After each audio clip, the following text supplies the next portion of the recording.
Welcome to our channel. So आज के video के अंदर हम इलेक्ट्रोस्टैटिक्स को रिवाइज़ करने वाले हैं इन वन शॉट। इलेक्ट्रोस्टैटिक्स के अंदर आपके क्लास 12 फिज़िक्स का chapter number 1 electric fields and charges electric charges and its field, and जो सेकंड चैप्टर है इलेक्ट्रोस्टैटिक पोटेंशियल एंड कैपेसिटेंस, ये दोनों चैप्टर्स हम कंप्लीट करेंगे। ठीक है।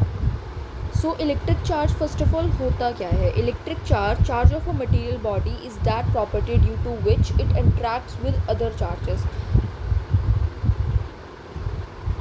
चार्ज एक मटेरियल की, एक बॉडी के मटेरियल की वो प्रॉपर्टी है जो कि दूसरे चार्जेस के साथ वो इंटरैक्ट कर सकता है। दो टाइप के चार्जेस है, as you all know, positive and negative. SI unit क्या होती है? कूलॉम। प्रॉपर्टीज ऑफ चार्ज एक स्केलर क्वांटिटी है। चार्ज कंजर्व्ड होता है, चार्ज क्वांटाइज्ड है। क्वांटाइज्ड का मतलब फ्रैक्शन की फॉर्म में अवेलेबल नहीं होता है। क्वांटाइज्ड मतलब एक इलेक्ट्रॉन हो सकता है, 2 इलेक्ट्रॉन्स हो सकते हैं, लेकिन हाफ इलेक्ट्रॉन्स ऐसा कभी हमने नहीं सुना है। अब किसी भी बॉडी पर चार्ज है वो 1/4 चार्ज ऐसा हम नहीं देखते हैं। 1 कूलॉम चार्ज है, 10 कूलॉम चार्ज है, 100 कूलॉम चार्ज है, लेकिन हम 3/2 कूलॉम चार्ज है, 0.5798 कूलॉम चार्ज है, ऐसा नहीं होता है। बिकॉज चार्ज क्या है? क्वांटाइज्ड है। चार्ज कंजर्व्ड होता है। Charge is independent of frame of reference. Frame of reference पर डिपेंड नहीं करता है। आप कहीं से भी उसे देखोगे, चार्ज की वैल्यू वही रहेगी। अब चार्जिंग के 3 मेथड्स होते हैं: friction, induction, conduction. I hope आपने तीनों ही पढ़े हुए हैं। फ्रिक्शन जैसे कि जब हम रब करते हैं तो उससे एक चार्ज क्रिएट होता है, इंडक्शन एंड कंडक्शन से। अब कूलॉम्स लॉ पर आते हैं। फोर्स बिटवीन 2 चार्जेस, 2 चार्जेस के बीच में क्या फोर्स होता है? K(Q1Q2)/r²। ठीक है। K की वैल्यू होती है 9 × 10⁹ न्यूटन मीटर स्क्वायर पर Coulomb square. And if medium is present, अगर मीडियम भी प्रेजेंट है, then 1/4πε0 εr Q1Q2/r². The law is applicable only for static and point charges. Moving charges may result in magnetic interaction, and if charges are spread on bodies, then induction may change the charge distribution. ये जो law है ये सिर्फ और सिर्फ static charge के लिए valid है, क्योंकि अगर चार्ज मूव करने लगेगा तो उसके पास कुछ मैग्नेटिक इंडक्शन भी आ जाएगा, मैग्नेटिक इंट्रैक्शन भी आ जाएगा। ठीक है। अब इलेक्ट्रिक फील्ड और इलेक्ट्रिक इंटेंसिटी और magnetic electric field strength. Electric field, okay. Electric field intensity, force on unit test charge. कितनी फोर्स लग रही है एक यूनिट टेस्ट चार्ज पर, वो होता है हमारा E। Electric field is KQ(r²)r²। r ये हमारा डायरेक्शन, KQ/r³ r वेक्टर।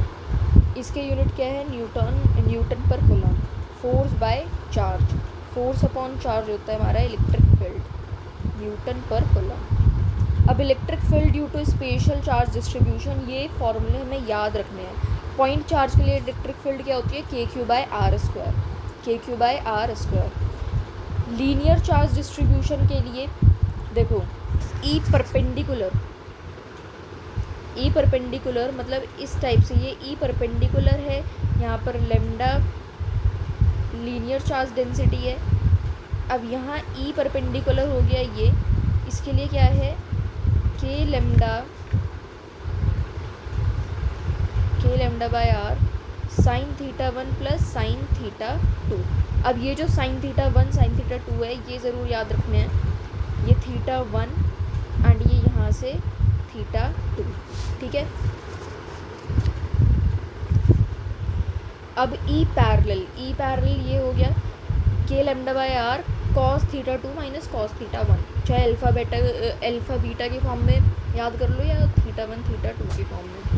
अब इनफाइनाइट लाइन ऑफ चार्ज, एक इनफाइनाइट लाइन ऑफ चार्ज है। यहाँ हमारे पास एंड यहाँ पर इनफाइनाइट लाइन ऑफ चार्ज है एंड यहाँ पर कोई भी एक पॉइंट P है। तो इलेक्ट्रिक फील्ड P पर क्या होगी कि 2k lambda by R, 2k lambda by R, 2k lambda by R infinite line of charge के लिए।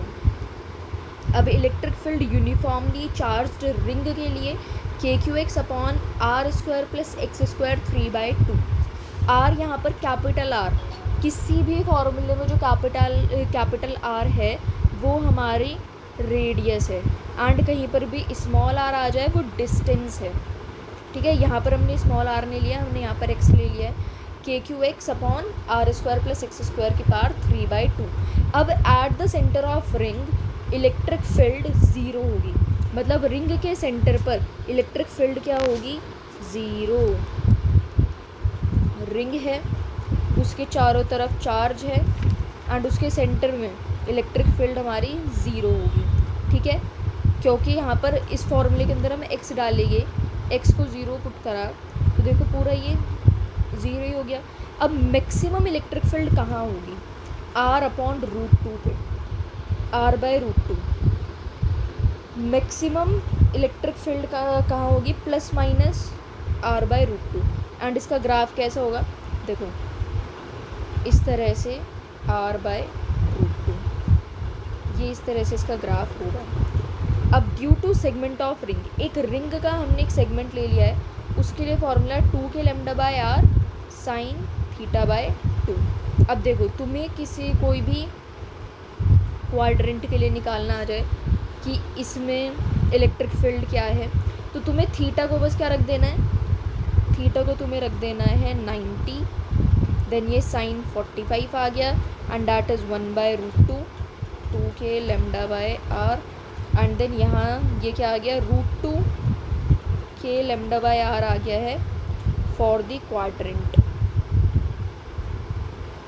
ठीक है, अगर तुम्हें सेमी सर्कल के लिए निकालना है, इसके अंदर इलेक्ट्रिक फील्ड क्या होगी, तो तुम लोग क्या रख सकते हो, 80 डिग्री आ गया, सो 2k लैम्डा बाय आर 180 का हाफ क्या हो गया, 90, सो साइन 90 कितना होता है, 1। 2k lambda by R electric field एक सेमी सर्कल के लिए क्या हो गई, 2k लैम्डा बाय आर।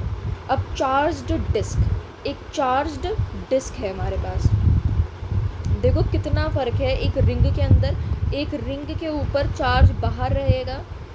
ठीक है, ये है रिंग की बात एंड यहाँ पर ये हम किसकी बात कर रहे हैं, डिस्क की बात कर रहे हैं। ठीक है, तो यहाँ ड्यू टू चार्ज डिस्क क्या फॉर्मूला है, sigma upon 2 epsilon naught 1 minus x upon √r square plus x square. R यहाँ पर रेडियस है, एक्स यहाँ पर हमारा डिस्टेंस है। ठीक है, अब ये इलेक्ट्रिक फील्ड आ गई एंड वही हमने अभी रिंग के लिए क्या इलेक्ट्रिक फील्ड पढ़ी है, रिंग के लिए हमने पढ़ी है KQX upon R square plus x square की पावर 3/2। ठीक है, एंड डिस्क के लिए हमने क्या पढ़ा है, electric field due to disc is sigma upon 2 epsilon naught 1 minus x upon √r square plus x square. अब due to infinite plane sheet of charge, एक infinite plane sheet of charge है। अब हमारे पास क्या आ गई, शीट आ गई है and उसके ऊपर चार्ज है। पहले हमारे पास एक सर्कुलर शेप में क्या था, डिस्क था, जिसके अंदर भी इसी तरह से चार्ज भरा हुआ था। उसके लिए फॉर्मूला हमने क्या पढ़ा था, sigma upon 2 epsilon naught 1 minus x upon √r square plus x square. अब यहाँ पर हमारे पास एक इनफाइनाइट प्लेन शीट है, इनफाइनाइट है ये। ठीक है, इनफाइनाइट, तो यहाँ पर देखो इसका ना तो कोई रेडियस होगा, ना कोई रेडियस वगैरह, तो इसका कुछ है ही नहीं। अब हम इसकी बात कर रहे हैं। ठीक है, इसके लिए क्या हो गया, सिग्मा अपॉन 2 एप्सिलॉन नॉट है। Infinitely plane sheet of charge के लिए हमारी इलेक्ट्रिक फील्ड पॉइंट P पर क्या है, sigma upon 2 epsilon naught n cap, this is just to show the direction. ठीक है, तो sigma upon 2 epsilon naught E and अगर हम R का ग्राफ बनाए तो वो एक स्ट्रेट लाइन बिल्कुल कांस्टेंट ही है। Due to infinitely charged conducting plate.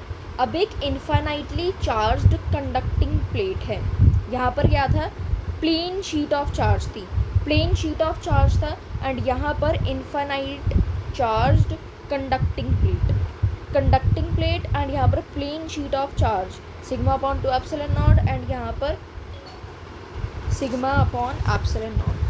अब हॉलो नॉन कंडक्टिंग स्फीयर के लिए, नॉन कंडक्टिंग स्फीयर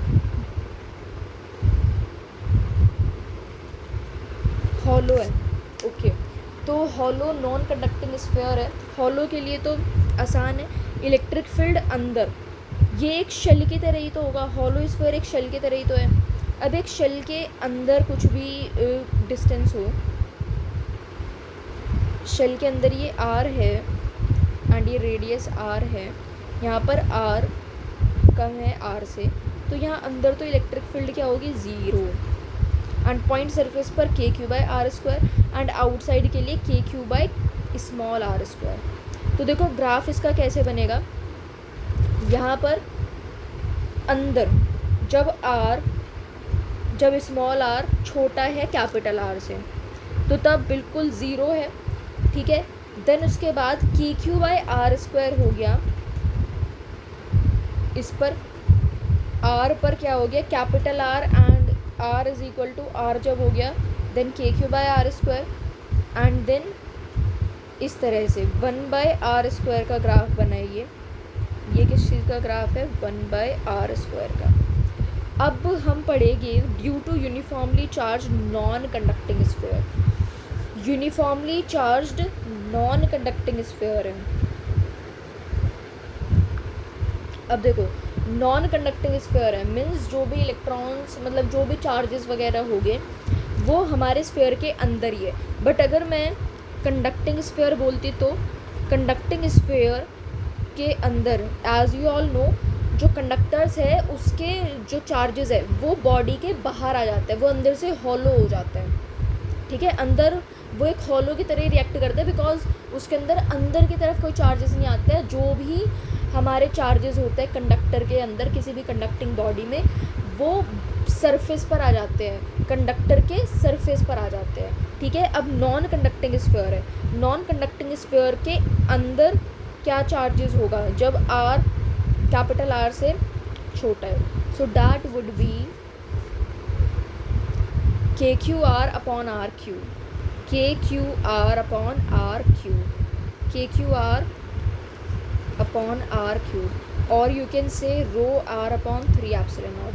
जब R is equal to R है देन KQ/R², जब आउटसाइड के लिए है सो दैट इज KQ/R², ठीक है।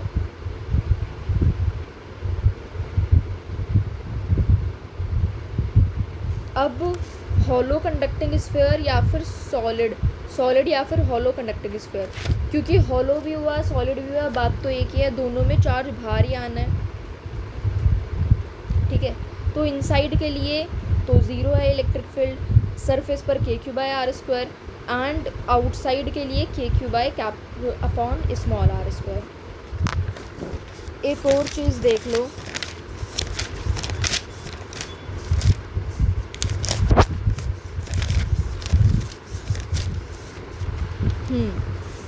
जो नॉन कंडक्टिंग स्फीयर है इसमें आउटसाइड के लिए डेंसिटी के फॉर्म में rho capital R³ upon 3 epsilon naught R², density के फॉर्म में ये है, इसे भी याद रख लेना, रो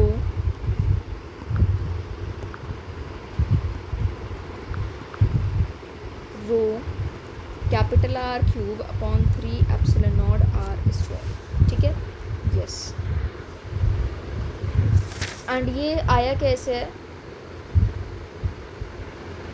एक बार जस्ट मैं ये बता दूँ, देखो कुछ भी नहीं करना है तुम्हें, ये जो KQ/R² है ना, जो KQ/R² है, K की जगह पर 4 एप्सिलॉन नॉट आ गया, Q देखो Q किसके इक्वल है, rho is equal to mass by volume, and यहाँ पर मास जो है वो सारा चार्ज का ही है, तो क्यू यहाँ रख दिया हमने। तो क्यू कितना आ गया, रो 4π/3 कैपिटल आर क्यूब। ठीक है, एरिया में हम कैपिटल आर क्यूब ही रखेंगे बिकॉज स्फीयर का जो रेडियस है वो तो कैपिटल आर ही है। ठीक है, तो Q rho 4/3 capital R cube 1/r²। So ये कैंसिल आउट हो गया। क्या आ गया देखो, rho capital R cube upon 3ε0r²। ठीक है, now I am erasing all this stuff. Okay, so अब हमारे पास आती है electric field lines. Electric field lines क्या है, इलेक्ट्रिक फील्ड लाइंस तो देखो, एक हमारे पास पॉजिटिव चार्ज है एंड एक है हमारे पास नेगेटिव चार्ज। पॉजिटिव चार्ज है एंड एक नेगेटिव चार्ज है। पॉजिटिव से हमेशा जो भी इलेक्ट्रिक फील्ड लाइंस है वो क्या करती है, रिपेल करती है। जो भी इलेक्ट्रिक फील्ड लाइंस है वो हमेशा जो इलेक्ट्रिक फील्ड लाइंस है वो बाहर जाती है, रेडियली आउटवर्ड्स, नेगेटिव की तरफ जाती है, अंदर जाती है। ठीक है, प्लस हमेशा दे रहा होता है, मतलब इससे दूर जाती है electric field lines and negative के पास आती है। मतलब ओ भाई, इलेक्ट्रिक फील्ड लाइंस प्लस से नेगेटिव की तरफ जाती है। ठीक है, electric field lines have following properties. ये इमेजिनरी कर्व्स है, कम्प्लीटली इमेजिनरी कर्व्स है, ये कभी भी आपका ऐसे दिखते नहीं है। ठीक है, नेवर इंटरसेक्ट ईच अदर, कभी भी एक दूसरे को इंटरसेक्ट नहीं करेंगे बिकॉज किसी दिन उन्होंने कर भी दिया इंटरसेक्ट तो क्या हो जाएगा, दो डायरेक्शंस आ जाएगी जो कि पॉसिबल नहीं है। नेवर फॉर्म क्लोज्ड लूप्स, कभी भी क्लोज्ड लूप्स फॉर्म नहीं होते हैं। Start from positive charge and ends on negative charge. If there is no electric field then there will be no field lines. अगर कोई इलेक्ट्रिक फील्ड ही नहीं है तो कोई फील्ड लाइंस तो होगी ही नहीं, of course. Number of electric field lines per unit area normal to the area at a point represents magnitude of electric field intensity. Electric field intensity क्या होता है, जितने number of electric field lines है per unit area normal to the area at a point represents magnitude of electric field intensity. Crowd lines represent a strong field while distant lines represent weak field. अगर देखो कई सारी lines हमें दिख रही है, मतलब देखो कई सारी लाइंस हमें दिख रही है इलेक्ट्रिक फील्ड लाइंस, तो ऑफ कोर्स ये क्या शो कर रहा है कि स्ट्रॉन्ग इलेक्ट्रिक फील्ड है, स्ट्रॉन्ग इलेक्ट्रिक फील्ड है। बट अगर बहुत दूर लाइंस है, बहुत दूर है, तो ये हमें वीक इलेक्ट्रिक फील्ड दिखा रहा है। Number of lines originating from और terminating on a charge is proportional to the magnitude of charge. जितनी नंबर ऑफ लाइंस ओरिजिनेट कर रही है या फिर टर्मिनेट कर रही है चार्ज पे, वो डायरेक्टली प्रोपोर्शनल है चार्ज के मैग्नीट्यूड के। अब फील्ड लाइंस स्टार्ट करते हैं या फिर एंड करते हैं normally at the surface of conductor, tangent to the lines of force at a point in an electric field gives direction of intensity of electric field. Electric flux क्या होता है, electric flux is integral of EdA। ये एक scalar quantity है, इसकी SI unit है volt metre और you can say newton metre square पर कूलॉम। यूनिफॉर्म इलेक्ट्रिक फील्ड के लिए, यूनिफॉर्म इलेक्ट्रिक फील्ड है, अगर हमारी यूनिफॉर्म इलेक्ट्रिक फील्ड है देन हम इसे इस तरह से भी लिख सकते हैं EA cos theta, and theta हमारे E एंड एरिया वेक्टर के बीच का एंगल होगा। नॉन यूनिफॉर्म फील्ड के लिए आपको ऑफ कोर्स इंटीग्रेशन की हेल्प लेनी ही पड़ेगी। अब गॉस लॉ क्या है, for a closed surface total flux is equal to integral of EdA and which is equal to Q enclosed upon epsilon naught, where Q enclosed is equal to net charge enclosed by the closed surface. Flux through Gaussian surface is independent of its shape. Gaussian surface के through जो flux है वो उसकी shape के independent है। Flux देखो, Gaussian surface के through flux through Gaussian surface is independent of it shape. मतलब जो फ्लक्स है वो शेप पर डिपेंड ही नहीं करता है। जिसके अंदर इलेक्ट्रिक फील्ड है उसे हम गॉसियन सरफेस कहते हैं, ठीक है। अब जो भी हमारा फ्लक्स है वो डिपेंड ही नहीं करता है शेप पे। फ्लक्स सिर्फ और सिर्फ किस पर डिपेंड करता है कि कितना चार्जेस एनक्लोज्ड है उस क्लोज्ड सरफेस के अंदर। देखो, does not depend on shape, doesn't depend on shape,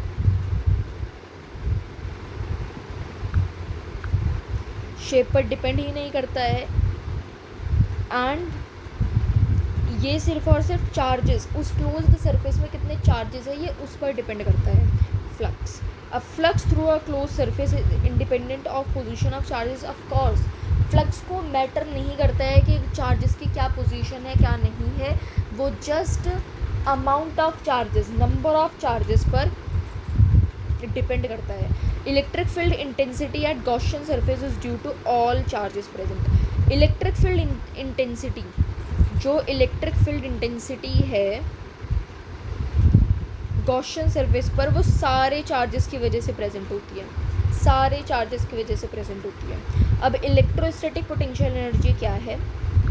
electrostatic potential energy, it is the amount of energy required to bring any charge from infinity to any particular point without any charge in, without any change आएगा यहाँ पर, without any change in kinetic energy. Electrostatic potential energy क्या है? It is the amount of energy which is required to bring any charge from infinity to any particular point without any change in kinetic energy।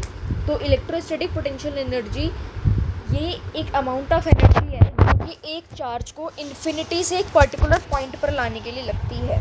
अब interaction energy of a system of two charge particles, ये Q1 है and ये Q2 है। Potential energy क्या होगी? KQ1 Q2 by R। अब electric potential ये क्या है? इलेक्ट्रोस्टैटिक पोटेंशियल एनर्जी को हम U से दिखाते हैं, that is KQ1 Q2 by R। अब इलेक्ट्रिक पोटेंशियल क्या है? It is the work done against the field to take a unit positive charge from infinity to the given point without gaining any kinetic energy. तो electric potential क्या है? Electric potential, so ये work done है against the field, field के against कितना काम करा है? एक यूनिट पॉजिटिव चार्ज को इन्फिनिटी से लाने के लिए एक पॉइंट P पर कि काइनेटिक एनर्जी गेन ना हो। It is the work done against the field to take a unit positive charge from infinity to the given point P without gaining any kinetic energy. तो electric potential क्या है? ये field के against हमने काम करा है, हमने इलेक्ट्रिक फील्ड के अगेंस्ट काम करके एक यूनिट पॉजिटिव चार्ज को हम इन्फिनिटी से एक पॉइंट P पर लेकर आए हैं कि उसके अंदर काइनेटिक एनर्जी भी गेन ना हो, ठीक है। VP इलेक्ट्रिक पोटेंशियल, उसे हम V से दिखाते हैं एंड एट पॉइंट P, ठीक है। हम इन्फिनिटी से उसे लेकर आए हैं, work done at infinity minus P, infinity से पॉइंट P पर लेकर आए, हमने उस पर एक्सटर्नल फोर्स लगाया है अपॉन Q, वो क्या है? U upon Q। Electric potential एक स्केलर क्वांटिटी है, इसके यूनिट्स क्या क्या है? वोल्ट। इलेक्ट्रिक पोटेंशियल की यूनिट ही क्या है? Volt. In presence of dielectric medium potential decreases and becomes 1/ε0 r times of its free space value.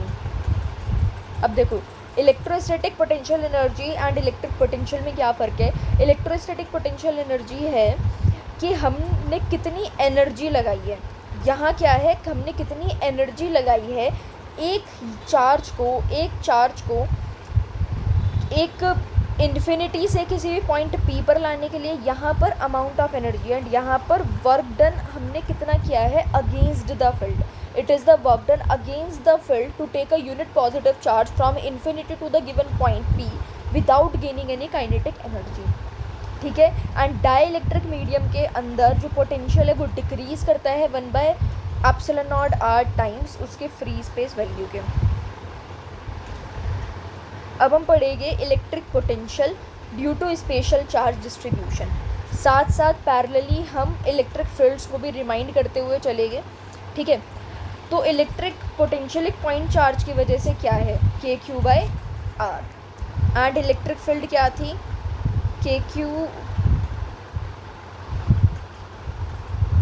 One Q two by R square. Electric field क्या थी, electric field थी K Q by R square, and potential क्या है, के Q by are, ये है potential. And potential energy क्या है, के Q one Q two by R.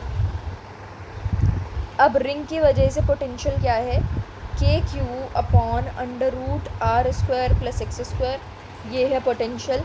And electric field क्या थी, K Q X upon R square plus x square की पावर 3/2। अब रिंग की वजह से क्या है, रिंग की वजह से है के Q by R, segment of ring की वजह से, मतलब एक आर्क की वजह से क्या है, एक आर्क की वजह से है के क्यू बाय आर। एंड वहाँ पर इलेक्ट्रिक फील्ड आर्क की वजह से क्या थी, 2k lambda by R sine theta by 2। अब डिस्क की वजह से sigma upon 2 epsilon naught under root R square plus x square minus X, ये क्या है, potential, sigma upon 2 epsilon naught under root R square plus x square minus X. And electric field अगर मुझे बतानी है तो इलेक्ट्रिक फील्ड होती है sigma upon 2 epsilon naught 1 minus x upon under root R square plus x square, ठीक है। अब नॉन कंडक्टिंग स्फेरिकल शेल के लिए, नॉन कंडक्टिंग है, non conducting spherical shell means अंदर की तरफ इलेक्ट्रिक फील्ड क्या थी, ई इनसाइड थी 0, ई एट द सरफेस था k Q by capital R square, E outside k Q by small R square. अब अगर मुझे पोटेंशियल बताना है, पोटेंशियल इनसाइड क्या था, पोटेंशियल इनसाइड क्या है, के Q by capital R. Inside याद रखना, कभी तुम लोग के क्यू बाय स्मॉल आर लिख दो, डैट इज़ रॉन्ग। पोटेंशियल अंदर की तरफ क्या है, के Q by capital R. Surface पर भी क्या है, के Q by capital R. Outside, outside के लिए क्या हो गया, K Q by small R. Due to solid non conducting sphere, solid non conducting sphere के लिए, सॉलिड नॉन कंडक्टिंग मीन्स अंदर की तरफ चार्जेस हैं, तो उसके लिए पोटेंशियल है के Q upon 2 R cube 3 capital R square minus R square. इसे रट लेना इम्पॉर्टेंट है, तुम्हें डरावना लगेगा बट इसे रटना पड़ेगा। K Q upon 2 R cube 3 capital R square minus R square, k Q upon 2 R cube 3 R square minus small R square, ठीक है। के Q by 2 R cube 3 R square minus R square, okay. एक बार इसका graph देख लेते हैं। देखो आर तक जब हम जा रहे हैं बिल्कुल इसका ऑल सेट है के क्यू बाई आर होगा, देन ये इन्वर्सली प्रोपोर्शनल हो जाता है आर के। अब इनसाइड के लिए ये हो गया है, for point on the surface के क्यू बाई आर होगा, आउटसाइड के लिए सेम वही है। ग्राफ अब इसका कैसा बनेगा, देखो अब जो पोटेंशियल है, अगर मैं पोटेंशियल निकालूँ एट सेंटर, मतलब जब आर 0 है तो के क्यू 3 आर स्क्वायर,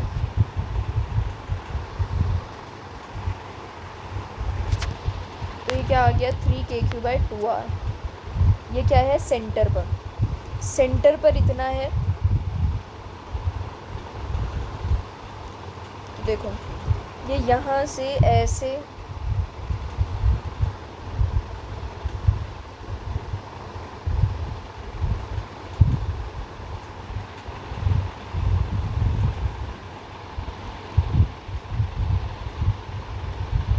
ऐसे डाउनवर्ड पैराबोला बन रहा है, ठीक है, डाउनवर्ड पैराबोला बन रहा है। एंड देन यहाँ पर इस तरह से ये इन्वर्सली प्रोपोर्शनल टू 1/r का ग्राफ है ये वाला, एंड यहाँ पर ये डाउनवर्ड पैराबोला है, ठीक है। अब for point on the surface ये हो गया है। कंडक्टिंग स्फीयर के लिए अगेन बाहर आ जाएगा सब कुछ, एंड ग्राफ बिल्कुल एज इट इज सेम बन रहा है उसकी तरह, सेम चीज़ हमने पढ़ी है। अब पोटेंशियल डिफरेंस क्या होता है? The potential difference between 2 points A and B is working by external agent against electric field in taking a unit positive charge from B to A keeping kinetic energy constant। Potential difference का मतलब ये है कि 2 points है हमारे पास, देखो समझो 2 points है हमारे पास A एंड B, ठीक है। इज वर्क डन बाय, कितना वर्क डन एक एक्सटर्नल एजेंट ने करा है इलेक्ट्रिक फील्ड के द्वारा, सॉरी इलेक्ट्रिक फील्ड के अगेंस्ट द्वारा किसके किया गया है? एक्सटर्नल एजेंट के थ्रू। जब हम वर्क डन करते हैं एक्सटर्नल एजेंट के थ्रू इलेक्ट्रिक फील्ड के अगेंस्ट एक यूनिट पॉजिटिव चार्ज को हमने बी से ए तक लेकर आना है, and keeping the kinetic energy constant, तो उसके लिए ये फार्मूला है V A minus V B is equal to W B A external upon Q. अब electric field and electric potential, electric field और इलेक्ट्रिक पोटेंशियल के बीच में क्या रिलेशन है? As you know electric field negative of the potential, negative इसे हम कहते हैं ग्रेडियंट पोटेंशियल, ठीक है। तो ये क्या होगा? Minus D V by D R R cap is equal to minus del V del X I cap minus del V J cap upon del Y. इस तरह से जब हमने लिखा देन हमारे पास पोटेंशियल क्या आ रहा है? V is equal to minus integration of E D R, मतलब ये रिलेशन है, ये रिलेशन याद रखना है, is equal to minus D V by D R. Direction of electric field is from high potential to low potential.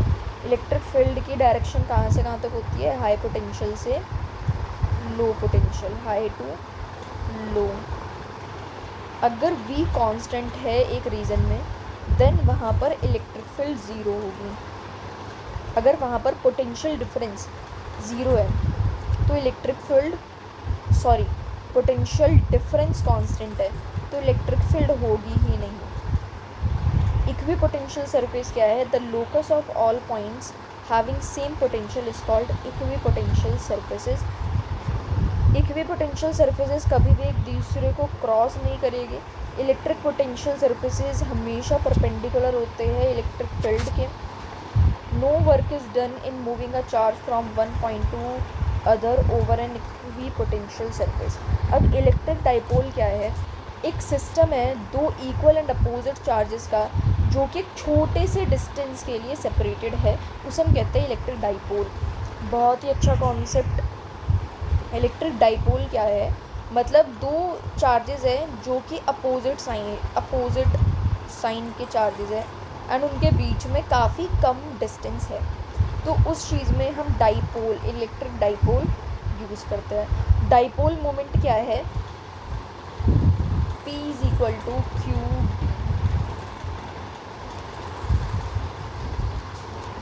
Dipole को हम P से डिनोट करते हैं and then Q D। Q यहाँ पर क्या है? Q is your charge and D is your distance.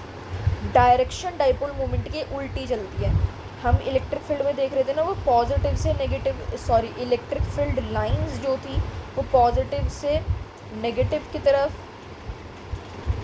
जा रही थी, एंड यहाँ पर जो हमारा इलेक्ट्रिक डाइपोल की लाइंस है वो नेगेटिव से पॉजिटिव की तरफ जाएगी, ठीक है। Direction of dipole movement is from negative to positive. अब dipole placed in uniform electric field, अगर हमने डाइपोल को यूनिफॉर्म इलेक्ट्रिक फील्ड में प्लेस कर दिया है तो टॉर्क क्या होगा? Torque is equal to P cross E,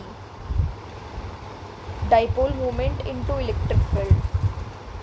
dipole movement and electric field का क्रॉस प्रोडक्ट क्या दे देगा, टॉर्क। नेट फोर्स इस पर क्या होगी, ज़ीरो। यूनिफॉर्म इलेक्ट्रिक फील्ड में डाइपोल मोमेंट पर नेट इलेक्ट्रिक फील्ड क्या होगी, सॉरी नेट फोर्स क्या होगी, zero. Work done rotation of dipole from θ1 to θ2 in external electric field. तो उसके लिए फॉर्मूला क्या होगा, कितना वर्क डन करा है डाइपोल के रोटेशन में θ1 से θ2 लाने पर एक external angle in external electric field. तो कितना है, W is equal to P E cos θ1 minus cos θ2, P E cos θ1 minus cos θ2। Electrostatic potential energy किसके इक्वल है, minus P E cos theta. In non uniform electric field force on electric dipole is minus P d E by D r. देखो एक बार ढंग में देखो, uniform electric field में हमने बात करी है, वहाँ पर नेट फोर्स उसके ऊपर ज़ीरो होगी यूनिफॉर्म के अंदर, एंड जो टॉर्क है वो होगा P cross E. And work done dipole ने θ1 से θ2 में लाने के लिए क्या करा है, P E cos θ1 minus cos θ2 and electrostatic potential energy that is minus P E cos theta. अब एक जो नॉन यूनिफॉर्म इलेक्ट्रिक फील्ड में उसके पास फोर्स लगेगी, तो वो फोर्स कितनी होगी, P d E by D R, r के ऊपर वेक्टर नहीं है, d r minus P d E by D r. अब electric field due to dipole, अगर मुझे एक्सियल पॉइंट की बात करनी है, एक्सियल पॉइंट पर होता है 2kp by R cube, equatorial point पर kp by R cube minus kp by R cube. Axial पर 2kp by R cube, equatorial पर kp by R cube. Axial तुम लोग कैसे याद रख सकते हो, एक्सियल के नाम में 2 बार a आ रहा है तो उसके पास 2 आएगा, ठीक है। एंड इक्वेटोरियल में एक ही बार a है, उसमें कुछ नहीं आएगा, बाकी यही, ठीक है। किसी भी जनरल पॉइंट पर अगर मुझे इलेक्ट्रिक फील्ड निकालनी है, किसी भी जनरल पॉइंट पर, so that would be kp by R cube under root 1+3 cos square theta, under root 1+3 cos square theta, kp by R cube under root 1+3 cos square theta. अब electric potential dipole की वजह से axial point पर सबसे पहले तो electric field क्या थी, kp बाई आर क्यूब, तो वहाँ पर पोटेंशियल क्या होगा, kp बाई आर स्क्वायर, ठीक है। एक्सियल पॉइंट पर पोटेंशियल क्या होगा, kp by R square. Equatorial point पर थी minus kp by R cube, and वहाँ पर पोटेंशियल है, इक्वेटोरियल पॉइंट पर पोटेंशियल है ज़ीरो, एक्सियल पॉइंट पर है kp by R square. General point पर इलेक्ट्रिक फील्ड क्या थी, kp by R cube under root 1+3 cos square theta. अब यहाँ पर जनरल पॉइंट पर पोटेंशियल इलेक्ट्रिक फील्ड तो kp by R cube under root 1+3 cos square theta है। अब पोटेंशियल क्या है, इलेक्ट्रिक पोटेंशियल है kp cos theta by R square, एक बार दोबारा देख लेते हैं। पोटेंशियल पर हमने 3 जगह बात करी, axial, equatorial and at any general point. Axial पर kp by R square, equatorial पर 0 एंड यहाँ पर kp by R square cos theta. अब कंडक्टर्स एंड उनकी कुछ प्रॉपर्टीज़। कंडक्टर्स हमेशा इक्विपोटेंशियल सरफेसेस होते हैं, conductors are always equipotential surfaces. Conductors के ऊपर मतलब देखो, तुम किसी भी कंडक्टर के पास चार्ज होगा इक्विपोटेंशियल सरफेस मतलब उसकी सारी बॉडी पर बिल्कुल इक्वल पोटेंशियल हो जाएगा, हर एक सरफेस पर बिल्कुल इक्वल पोटेंशियल हो जाएगा, अपने आप ही चार्ज अपने आप को इस तरह से मैनेज कर लेंगे, इस तरह से उस कंडक्टर के सरफेस पर बिखेर लेंगे कि उन सब के बीच में इक्वल पोटेंशियल हो जाए, ठीक है। Charge always reside on the outer surface of a conductor, charge हमेशा आउटर सरफेस पर ही होता है कंडक्टर के। इलेक्ट्रिक फील्ड हमेशा परपेंडिकुलर होती है कंडक्टिंग सरफेस के। इलेक्ट्रिक फील्ड लाइंस कभी भी कंडक्टिंग मटेरियल्स के अंदर लाइन नहीं करती है, never exist with in conducting materials.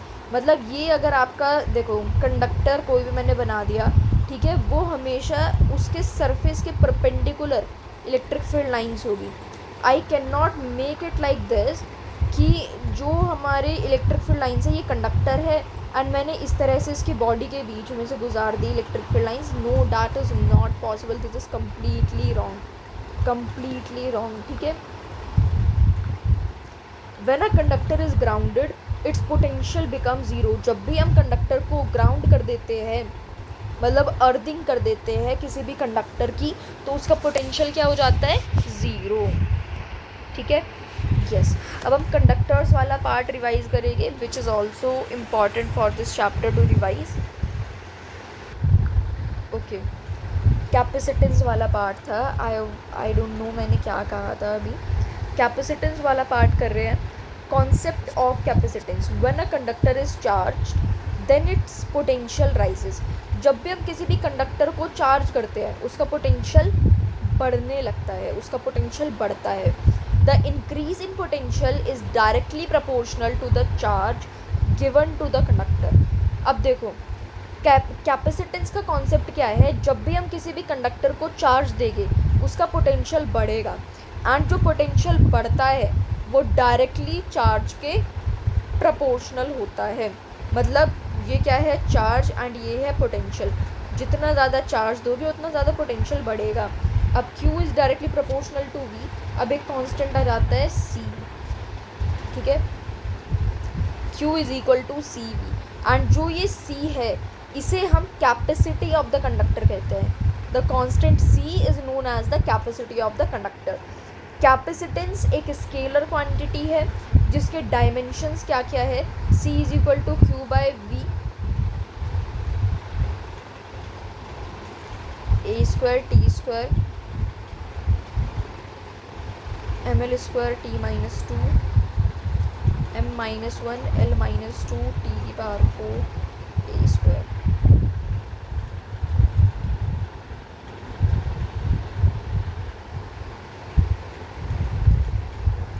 Okay, इसकी यूनिट्स क्या क्या है, कूलॉम्ब पर वोल्ट। कॉन्सेप्ट ऑफ कैपेसिटेंस, जब हम कंडक्टर को चार्ज देते हैं तो उसका पोटेंशियल बढ़ता है एंड जो इंक्रीज इन पोटेंशियल है वो डायरेक्टली प्रोपोर्शनल होता है चार्ज के जो हमने कंडक्टर को दिया है। So Q is equal to CV। Capacitance is scalar quantity with dimension this m minus 1 L minus 2 T4 A2। अब पैरेलल प्लेट कैपेसिटर को समझते हैं। ये हमारे पास दो पैरेलल प्लेट्स है, ठीक है। यहाँ पर एक तरफ इसके पॉजिटिव चार्ज आ गया है, दूसरी तरफ इसके नेगेटिव चार्ज आ गया है, ठीक है। अब C is equal to Q by V।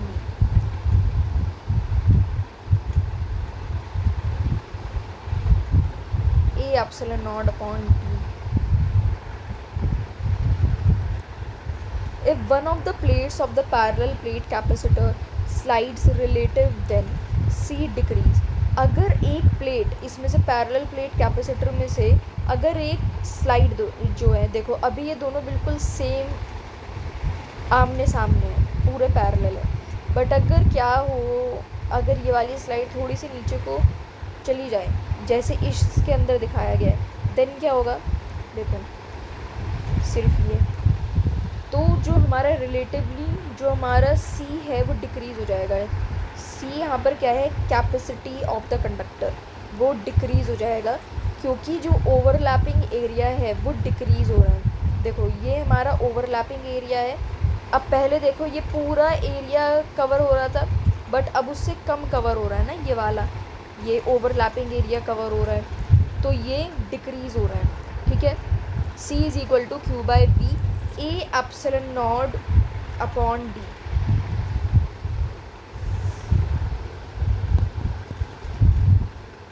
If both the plates of parallel plate capacitor are touched, each other result charge and potential become zero. Each other result in charge. Okay. अगर दोनों जो plates है, जो parallel plate capacitor है, दोनों plates को touch करा दिया, ये दोनों प्लेट्स को टच करा दिया, ठीक है, तो तब क्या होगा? तब जो रिजल्टेंट चार्ज है, जो मतलब टोटल चार्ज होगा एंड जो पोटेंशियल है, दोनों ही ज़ीरो के इक्वल आ जाएगी, दोनों ही ज़ीरो हो जाएंगे। अब electric field between the plates of a capacitor is shown in figure. अब इलेक्ट्रिक फील्ड जो कैपेसिटर की प्लेट्स है उनके बीच में कैसे इलेक्ट्रिक फील्ड लाइंस मूव करती है वो दिखाया गया है। Non uniformity of electric field at the boundaries of the plates is negligible if the distance between the plates is very small as compared to the length of the plates. अब देखो ये electric field in the center and non uniform at the edges पर थोड़ी सी non uniform है। and electric field lines कैसे move करती है? Positive से नेगेटिव की तरफ। अब the capacitance of a spherical conductor. अब एक स्फेरिकल कंडक्टर की कैपेसिटेंस अब हम देखेंगे। ये हमारा स्फेरिकल कंडक्टर है, बाहर की तरफ चार्जेस है, ठीक है। अब जब charge Q is given to a isolated spherical conductor then it potential increases. अगर मैं इसके ऊपर चार्ज Q दूंगी तो इसका पोटेंशियल ऑफ कोर्स इंक्रीज़ करेगा। जितना ज़्यादा हम Q देंगे उतना V बढ़ेगा, बिकॉज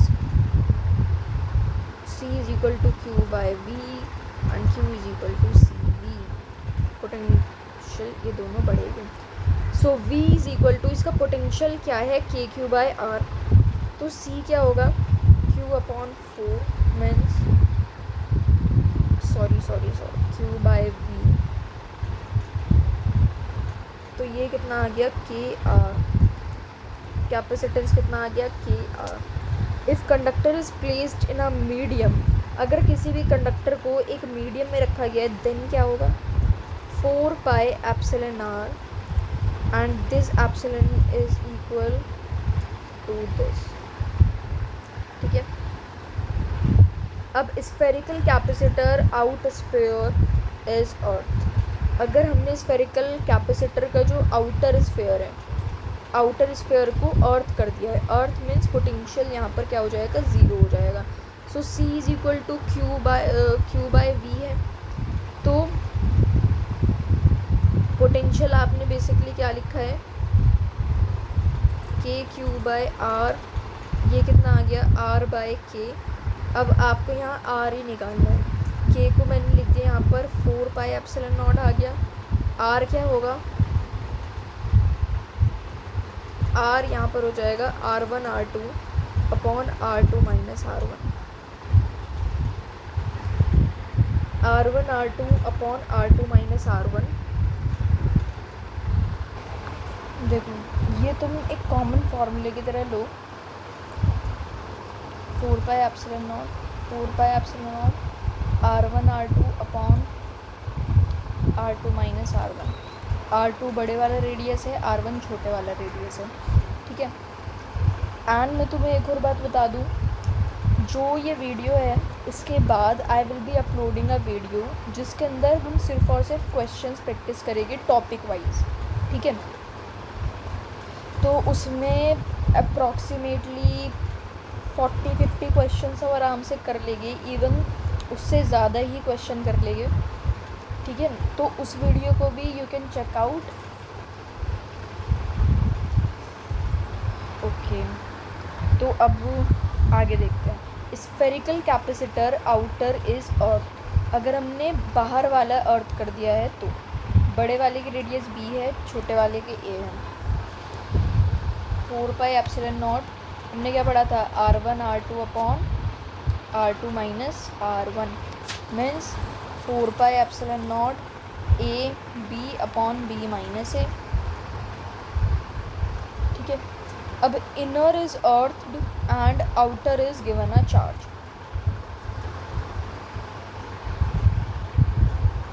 ओके, 4πε0 R1 R2। अब देखो अंदर वाले को तो अर्थ कर दिया है, यहाँ तो पोटेंशियल क्या होगा, ज़ीरो होगा।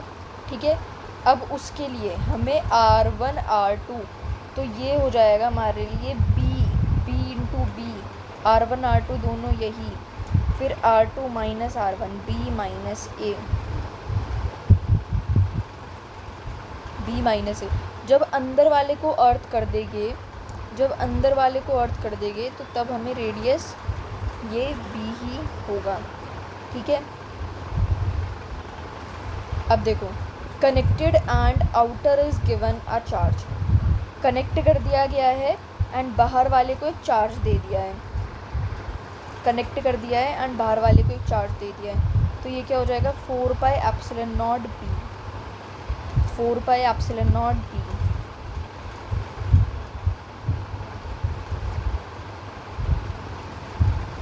देखो इस वाली स्फीयर के अंदर क्या है, जो हमारा Q चार्ज इसे बाहर दिया गया है एंड इसे इस तरह से ग्राउंडेड किया गया है अंदर वाले को, तो अब A वाले का तो पूरा पोटेंशियल क्या हो गया है, ज़ीरो, उसके लिए कुछ मायने नहीं है अब। ठीक है, इसकी कोई वैल्यू नहीं है अब, तो उसके लिए जैसे हम कैपेसिटेंस लिखते थे हम वैसे लिखेंगे, C is equal to Q by V।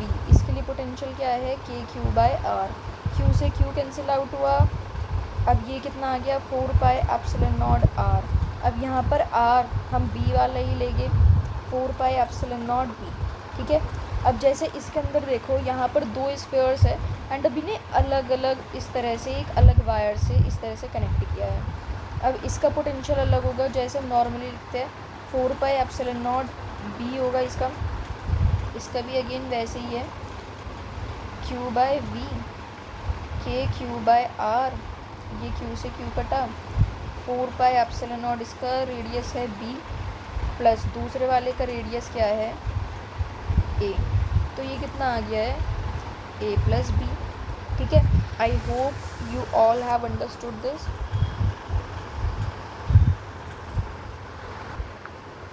Hi everyone, जो ये वाला क्वेश्चन था ना, इसका हम प्रूफ देखेंगे। ठीक है, ये कैसे आया है, तो यहाँ पर देखो एक इनर सरफेस है जिसका रेडियस A है और ये ग्राउंडेड है, मतलब इसका potential V is equal to 0 है। एक आउटर सरफेस है जिसका रेडियस B है और B जो है वो A से बड़ा है और इस पर चार्ज Q है। दोनों स्फीयर्स के बीच में वैक्यूम है। देखो स्फीयर्स ऐसे ही तो थे एंड इसका पोटेंशियल ऐसे ही से ग्राउंडेड था, ये भी है। ठीक है, इन दोनों के बीच में एक डाइलेक्ट्रिक कांस्टेंट ε0 होगा। अब यहाँ हमें पता है इस पर तो पोटेंशियल 0 है, यहाँ पर Q चार्ज है। नाउ आप लोगों ने एक चीज़ पढ़ी होगी कि यहाँ जब इसे ज़ीरो चार्ज, अंदर पूरा ज़ीरो चार्ज रखना है तो अंदर की तरफ -Q होगा। ठीक है, तो यहाँ हम फॉर्मूला देखते हैं, ये Q enclosed upon ε0।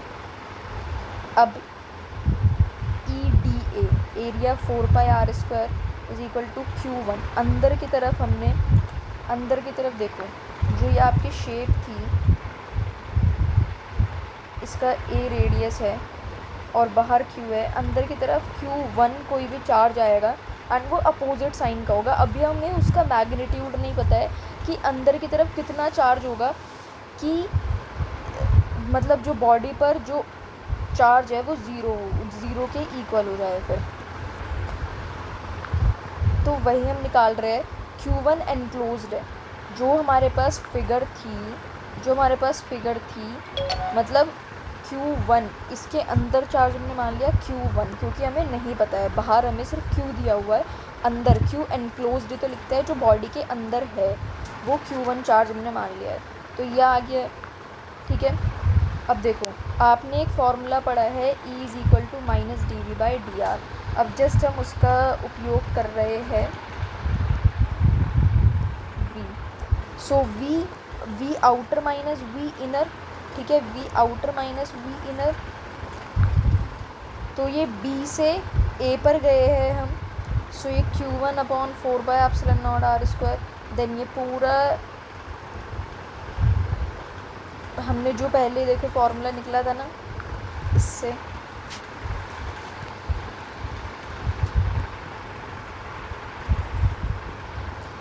Q1/4πε0 B minus A/AB। ठीक है, अब V आउटर V इनर, अंदर की तरफ तो पोटेंशियल क्या है, अंदर की तरफ पोटेंशियल है 0, सो V आउटर माइनस 0 हमारे पास ये आ गया।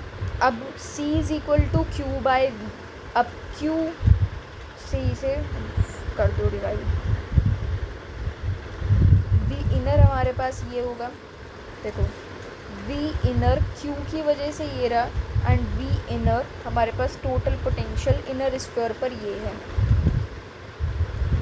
ठीक है, अब इनर इक्वल टू 0 है, तो यहाँ से हमें Q1 की वैल्यू मिल गई है -A/BQ। ठीक है, एंड देन जब हमने ये रखा तो ये हमारा आंसर आ जाएगा। So this is how we got the answer of this. अब हम पढ़ते हैं इस cylindrical capacitor. Cylindrical capacitor, electric field between cylinder that is K lambda by 2K lambda bye R, 2K lambda bye R। ये हमारे पास cylinder है, ठीक है, यहाँ प्लस प्लस प्लस, इस डिस्टेंस को R2 ले लिया, इस डिस्टेंस को R1 ले लिया, एंड बाहर से इसके अर्थिंग कर दिया। सो इलेक्ट्रिकल फील्ड सिलेंडर्स के बीच में क्या होगी, 2K lambda bye R, lambda की जगह पर Q/L रख लो। अब पोटेंशियल डिफरेंस प्लेट्स के बीच में कितना है, so V is equal to integral of R1 से R2, देखो R1 से R2, यही तो पोटेंशियल डिफरेंस होगा, पोटेंशियल डिफरेंस यही तो है, Q/L 2πε0 R dr। सो ये 1 इसका इंटीग्रल क्या होता है, ln R2/R1। So Q/2πε0 L ln R2 minus R1, Q/2πε0 ln R2/R1, Q/2πε0 ln R2/R1, Q/2πε0 ln R2/R1। C is equal to Q/V, C is equal to Q/V, so 2πε0 L log E R2/R1। देखो तो cylindrical capacitor के लिए क्या formula आ गया है आपका, C is equal to Q/2πε0 L 2πε0 L log E R2/R1। ये कैपेसिटेंस आ गया है सिलिंड्रिकल कैपेसिटर के लिए। अब फोर्स बिटवीन द प्लेट्स के बीच में कितनी फोर्स लग रही है, so F is equal to -QE, and as you no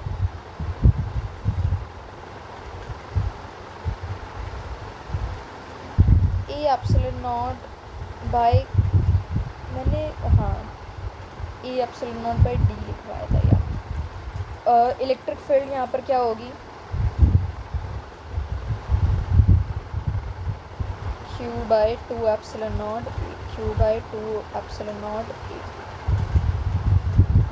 minus Q E force F is equal to minus Q E minus Q square upon two A epsilon naught minus Q square upon two A epsilon naught minus Q square upon two A epsilon naught. Magnitude of force F का magnitude क्या होगा? A epsilon naught A square epsilon naught A E square by two. Magnitude कितना होगा force का? Q square on two epsilon naught A epsilon naught E square by two. अब force per unit area, electrostatic pressure मत बोल लो इसे, energy density या फिर force per unit area. Electrostatic pressure या energy density force by area होता है, जिसे हम इस तरह से half epsilon naught E square half epsilon naught E square half epsilon naught E square, ये फोर्स बिटवीन द प्लेट्स है। अब तुम लोगों ने क्या क्या चीज़ें पढ़ी है? स्फेरिकल कंडक्टर के लिए हमने 4 pi epsilon not R1 minus R1 पढ़ा। जब हमने इसमें भी 4 केसेस पढ़े, ये A है, ये B है, ये 4 pi epsilon not AB upon B minus है। अगर मैं A को ग्राउंड कर दूँ, अगर A की अर्थिंग कर दी तो क्या होगा? 4 pi epsilon not B square upon B minus है। एंड अगर मैंने B की अर्थिंग कर दी,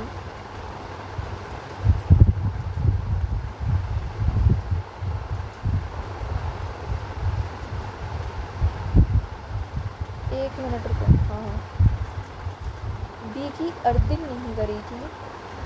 B की अर्थिंग तो हमने शुरू में ही कर दी थी भाई, वो ये होगा। एंड इसमें अगर हमने इसे वायर से कनेक्ट कर दिया तो 4 pi epsilon not B, and अलग अलग वायर से कनेक्ट कर दिया तो यही होगा, ठीक है। एंड सिलेंड्रिकल कंडक्टर का फॉर्मूला बताना, 2 pi epsilon not ln R2 by R1। Cylindrical conductor का कैपेसिटेंस ये होगा। अब force between the plates minus Q E minus Q square upon 2a epsilon naught minus Q square upon 2a epsilon not.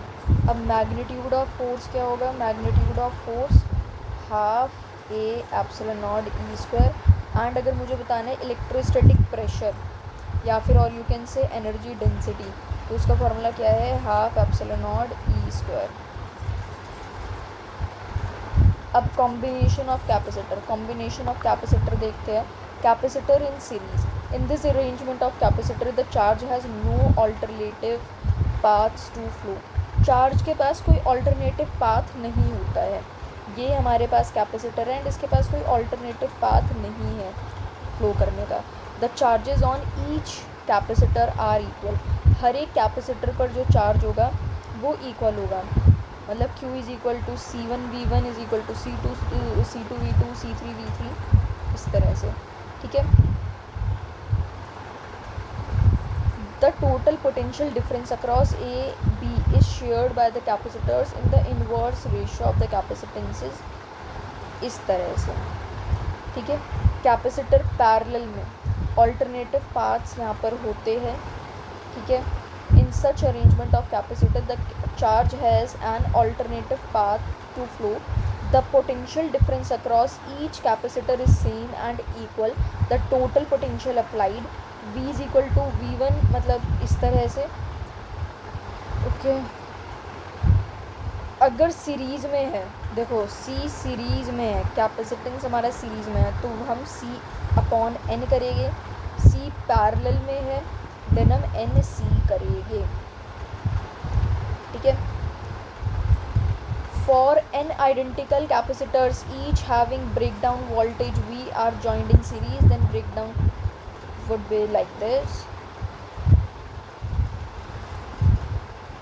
Two capacitors are connected in series with a battery. Now battery is removed and loose wires connect together, then final charge on each capacitor is 0.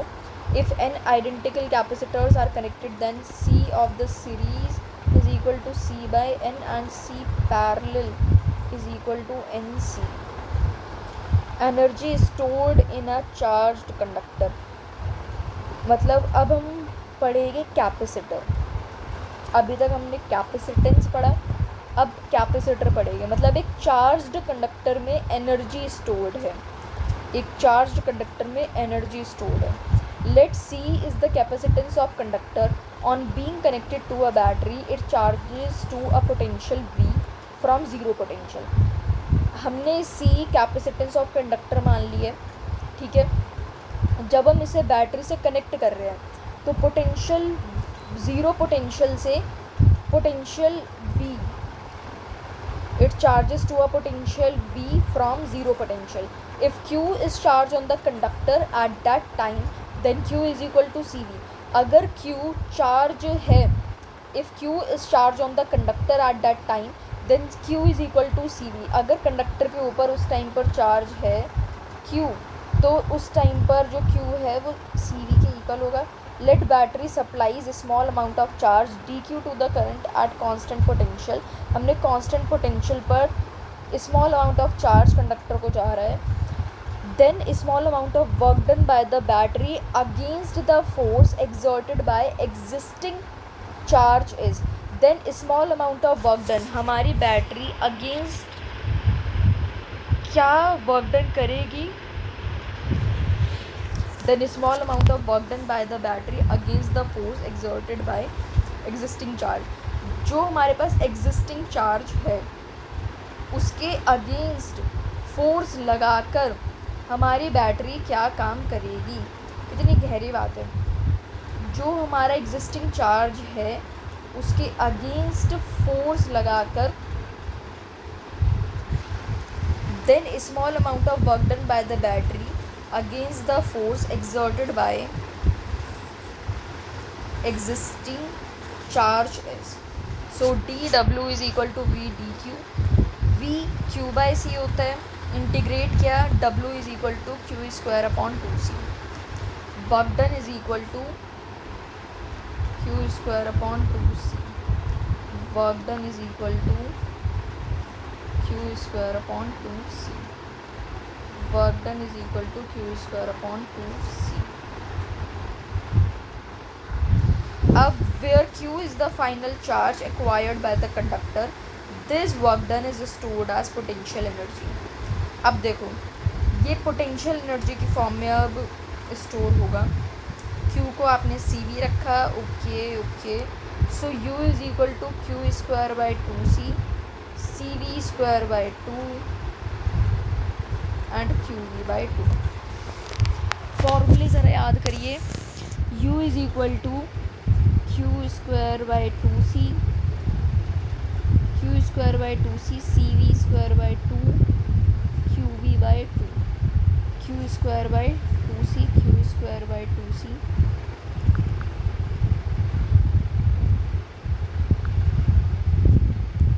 Q square by 2C,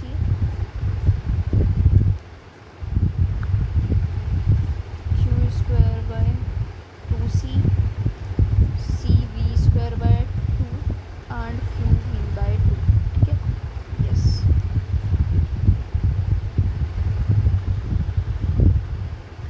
As the potential of the earth is assumed to be zero, capacity of earth or a conductor connected to earth will be infinite.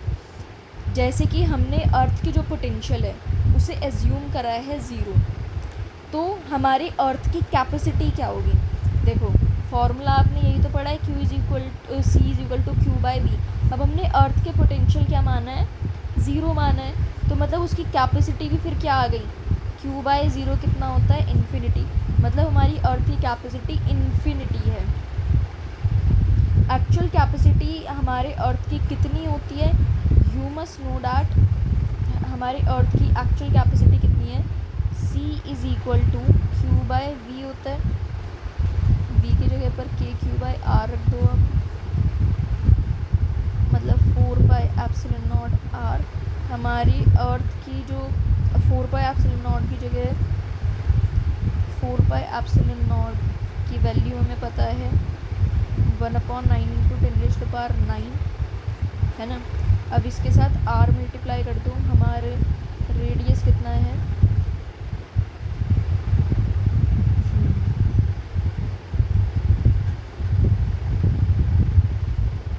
64 into 10⁵। अब ये कितना होगा? 711 micro Faraday. 711 micro Faraday actual capacity हमारी अर्थ की ये है। Important है, काफ़ी इम्पॉर्टेंट, याद है रखना तुम। 711 माइक्रो फराडे। मतलब ऑफ कोर्स ये जेई में तो तुमसे नहीं पूछेगी कितनी कैपेसिटी है, but you must know according to me actual capacity of earth is 711 microfarad। 711 microfarad।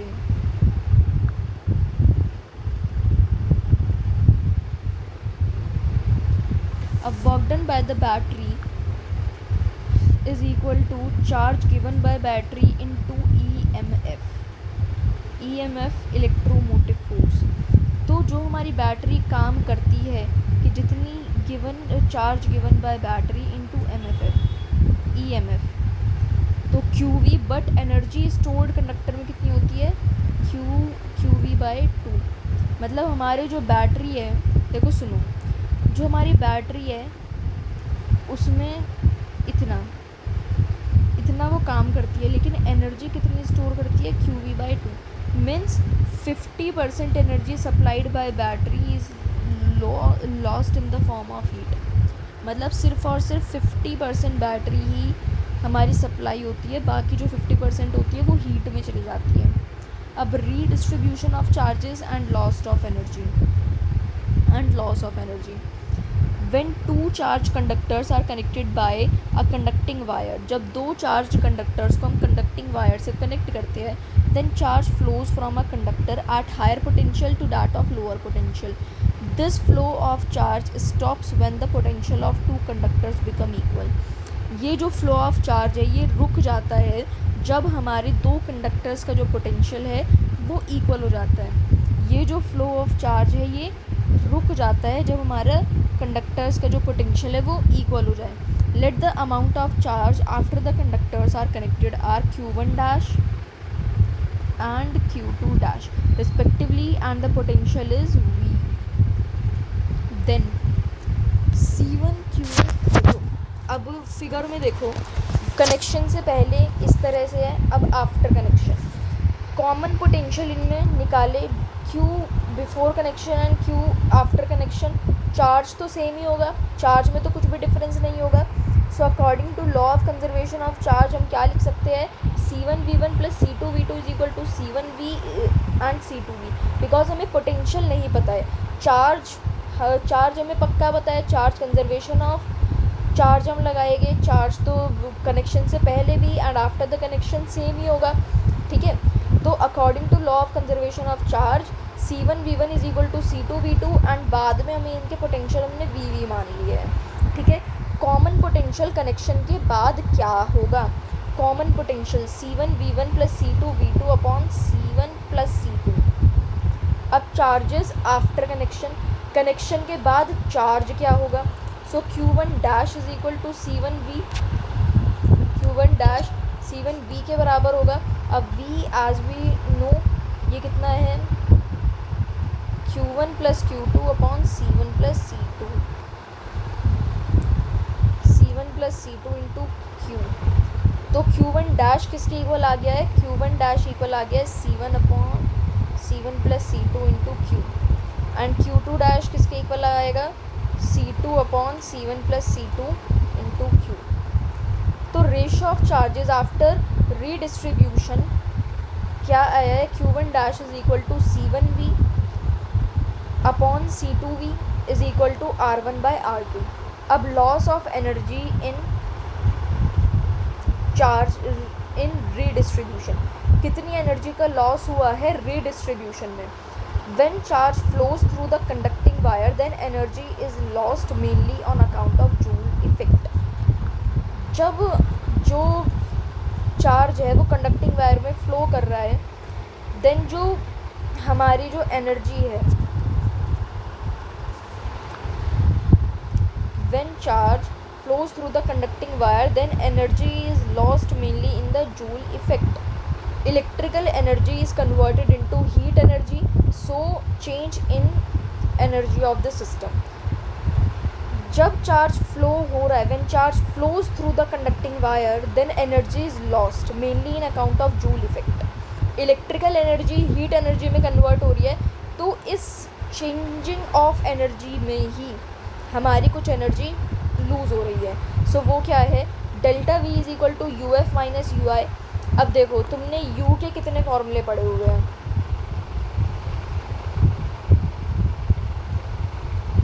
Q we square ना ना ना ना ना ना ना ना Q C square by two and C V square by two and Q V by two. अरे Q C square तो नहीं था ना, हाँ Q square by two C, Q square by two C, C V square by two, Q V by two. ठीक है, अब देखो C V square by two तुम लोगों ने पढ़ा है, तो ये C one V square plus C to we square, मतलब जो फाइनली ये पोटेंशियल है माइनस इनिशियल पोटेंशियल हमारे पास ये था, तो आफ्टर ऑल क्या आ गया है, डेल्टा वी क्या आ गया है, minus half C1 C2 upon C1 plus C2 into V minus V2 का होल स्क्वायर। तो here negative signs indicates that energy of the system decreases in the process. यहाँ पर नेगेटिव साइन क्या दिखा रहा है कि जो एनर्जी है सिस्टम की वो इस प्रोसेस में डिक्रीज हुई है।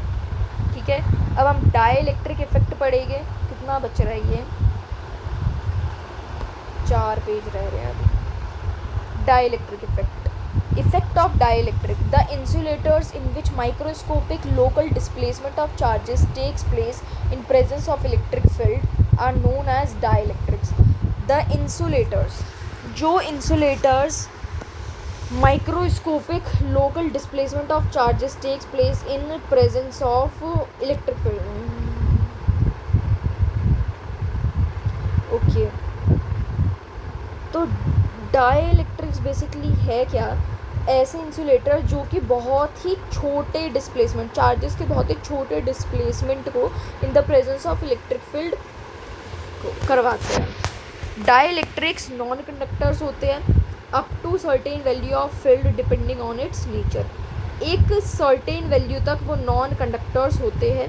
If the field exceeds this limiting value called dielectric strength they lose their insulating property and begin to conduct। अब देखो डाइलेक्ट्रिक्स होते क्या है, डाइलेक्ट्रिक्स हमारे नॉन कंडक्टर्स होते हैं।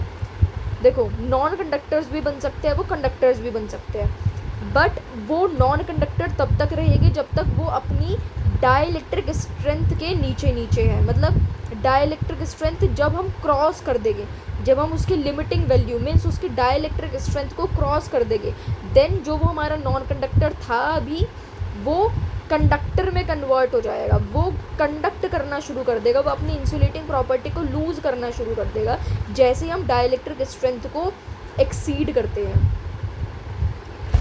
हमारी फील्ड को एक्सीड करते हैं एंड डाइलेक्ट्रिक स्ट्रेंथ आ जाती है। ठीक है, डाइलेक्ट्रिक स्ट्रेंथ होती क्या है, ये मैक्सिमम वैल्यू है हमारी इलेक्ट्रिक फील्ड की जो कि एक डाइलेक्ट्रिक टॉलरेट कर सकता है without breakdown, without any kind of breakdown. जो हमारा डाइलेक्ट्रिक उस मैक्सिमम वैल्यू को टॉलरेट कर सकता है। ठीक है, अब पोलर डाइलेक्ट्रिक्स क्या होते हैं, इन absence of external field that centers of positive and negative charge do not coincide due to asymmetric shape of molecules। External field की एब्सेंस में जो हमारे पॉजिटिव एंड नेगेटिव चार्ज के जो सेंटर्स हैं वो कोइंसाइड नहीं करते हैं उनकी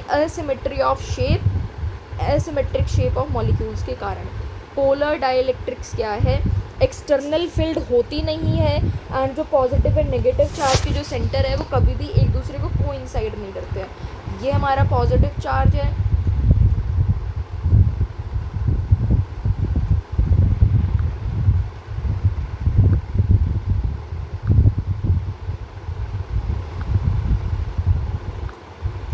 देखो ये जो पॉजिटिव एंड नेगेटिव चार्ज है वो एक दूसरे को कोइंसाइड नहीं करता है क्योंकि उनकी असिमेट्रिक शेप ऑफ मॉलिक्यूल्स होती है। ठीक है, each molecule has permanent dipole moment, हर एक मॉलिक्यूल का परमानेंट डाइपोल मोमेंट होता है। The dipole are randomly oriented, so average dipole moment per unit volume of polar dielectric in absence of external field is nearly zero. Polar dielectrics हम पढ़ रहे हैं, सुनो, यहाँ एक्सटर्नल फील्ड की एब्सेंस में जो पॉजिटिव एंड नेगेटिव चार्ज के जो सेंटर है वो कोइंसाइड नहीं करता है क्योंकि उनकी असिमेट्रिक शेप होती है। दूसरा, हर एक मॉलिक्यूल का एक फिक्स्ड डाइपोल मोमेंट होता है, चेंज नहीं करता है। ठीक है, डाइपोल रेंडमली ओरिएंटेड होते हैं, so average dipole moment per unit volume, polar dielectric का जो एवरेज डाइपोल मोमेंट है per unit volume absence of external field में वो नियरली ज़ीरो होता है। In presence of external field dipoles tends to align in direction of field. External field की presence में जो डाइपोल है वो डायरेक्शन ऑफ फील्ड की तरफ टेंड करते हैं, tends to align in direction of field.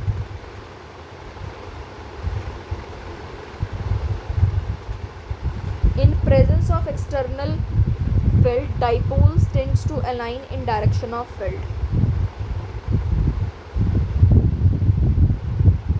In presence of external field, dipoles tends to align in direction of field. Okay, इस लाइन का मतलब क्या है, जब एक्सटर्नल फील्ड आ जाती है तो जो डाइपोल्स है वो फील्ड के डायरेक्शन में अलाइन होना शुरू कर देते हैं। ठीक है, जब एक्सटर्नल फील्ड नहीं है तब क्या होगा एंड जब एक्सटर्नल फील्ड है तो तब क्या होगा। पोलर डाइलेक्ट्रिक्स के अंदर जब एक्सटर्नल फील्ड होती है तो वो उसकी लाइन में, उस फील्ड की लाइन में चलते हैं। अगर एक्सटर्नल फील्ड नहीं है तो जो हमारे पॉजिटिव एंड नेगेटिव चार्जेस के सेंटर है वो कोइंसाइड नहीं करता है क्योंकि उनकी असिमेट्रिक शेप होती है उन मॉलिक्यूल्स की। एंड हर एक मॉलिक्यूल का परमानेंट डाइपोल मोमेंट होता है एंड जो डाइपोल है वो रेंडमली ओरिएंटेड होते हैं एंड जो उनका एवरेज डाइपोल मोमेंट होता है per unit volume polar dielectric का इन एब्सेंस ऑफ एक्सटर्नल फील्ड वो क्या होता है, ज़ीरो। तो पोलर डाइलेक्ट्रिक्स के 5 example HCl, NH3, CO2, alcohol and water. CO2, HCl, NH3, alcohol and water. अब नॉन पोलर डाइलेक्ट्रिक्स है।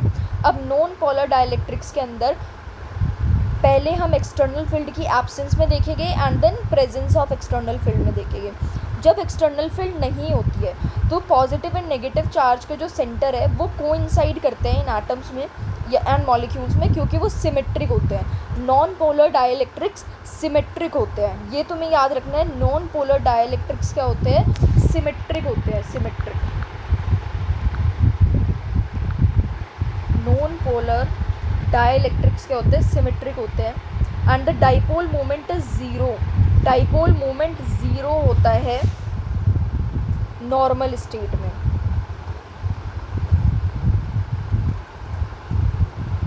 And presence of electric field में they acquire induced dipole moment. In absence of external field, the center of positive and negative charge coincides in these atoms or molecules because they are symmetric. The dipole moment is zero in normal state. In presence of external field, they acquire induced dipole moment. And इसके non polar dielectrics के example क्या है, nitrogen, oxygen, benzene, methane. ठीक है, polar and non polar एक बार मैं दोबारा repeat कर दूँ। पोलर डाइलेक्ट्रिक्स जब हमारे एक्सटर्नल फील्ड की एब्सेंस है तो जो हमारे पॉजिटिव एंड नेगेटिव चार्ज होते हैं उनके सेंटर कोइंसाइड नहीं करता है क्योंकि वो असिमेट्रिक होते हैं शेप में। हर एक मॉलिक्यूल के परमानेंट डाइपोल मोमेंट होता है, डाइपोल रेंडमली ओरिएंटेड होता है, तो कि average dipole moment per unit volume polar dielectric की in absence of external field nearly zero होती है। ठीक है, देखो एब्सेंस ऑफ एक्सटर्नल फील्ड में ज़ीरो है dipole moment, absence of electric field में नियरली ज़ीरो है। लेकिन नॉन पोलर में क्या है, नॉर्मल स्टेट में ही डाइपोल मोमेंट उनका ज़ीरो होता है। ठीक है, and in presence of external field dipoles tends to align in direction of field and non polar के अंदर जो presence of external field में वो अपने induced dipole moment को acquire करते हैं। अब polarization क्या है, the alignment of dipole moments of permanent or induced dipoles in the direction applied electric field is called polarization। dipole moments या तो वो permanent है या फिर induced dipoles, मतलब परमानेंट या फिर इंड्यूस्ड डाइपोल्स के जब डाइपोल मोमेंट का अलाइनमेंट इलेक्ट्रिक फील्ड में अप्लाई होता है, इलेक्ट्रिक फील्ड के डायरेक्शन में अप्लाई होता है, उसे हम कहते हैं पोलराइजेशन। पोलराइजेशन वेक्टर पी ये एक वेक्टर क्वांटिटी है जो कि डिस्क्राइब करता है the extent to which molecules of dielectric become polarised by an electric field और oriented in direction of field. ये एक वेक्टर क्वांटिटी है जो कि ये डिस्क्राइब करता है कि जो एक्सटेंट है, जिस एक्सटेंट से the which molecules of dielectric become polarised by an electric field और oriented in direction of field. P is equal to the dipole moment per unit volume of dielectric. P क्या है, dipole moment per unit volume of dielectric, dipole moment per unit volume of dielectric, जहाँ पर n क्या है, number of atoms per unit volume. कितने number of atoms है per unit volume, एक dielectric के नंबर ऑफ एटम्स कितने हैं per unit volume. And p is dipole moment of an atom और molecule. p is dipole moment of an atom और molecule. p is equal to np, again n क्या था, n number of atoms per unit volume of dielectric था। ठीक है, and p dipole moment है किसी भी एटम या फिर मॉलिक्यूल का। ठीक है, अब QID अपॉन AD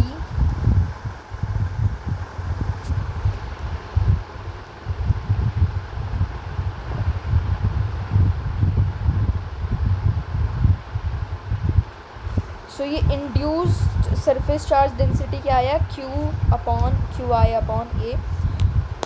जो पोलराइजेशन है उसके यूनिट्स क्या है, coulomb per metre square, dimension है L-2 AT-L-2 AT-L-2। अब देखो यहाँ पर इलेक्ट्रिक फील्ड इस तरह से ट्रैवल कर रही है, ऐसे इलेक्ट्रिक फील्ड की डायरेक्शन ऐसी है, प्लस से माइनस की तरफ। Let E0, V0, C0 be electric field, potential difference and capacitance in absence of electric field। Electric field की एब्सेंस में let EVC are electric field, EVC को हमने electric field, potential difference and capacitance presence of electric field में लिया है। तो absence of electric field के अंदर, sorry absence of dielectric में हमारी इलेक्ट्रिक फील्ड इस तरह से ट्रैवल करती है, एब्सेंस ऑफ डाइलेक्ट्रिक में।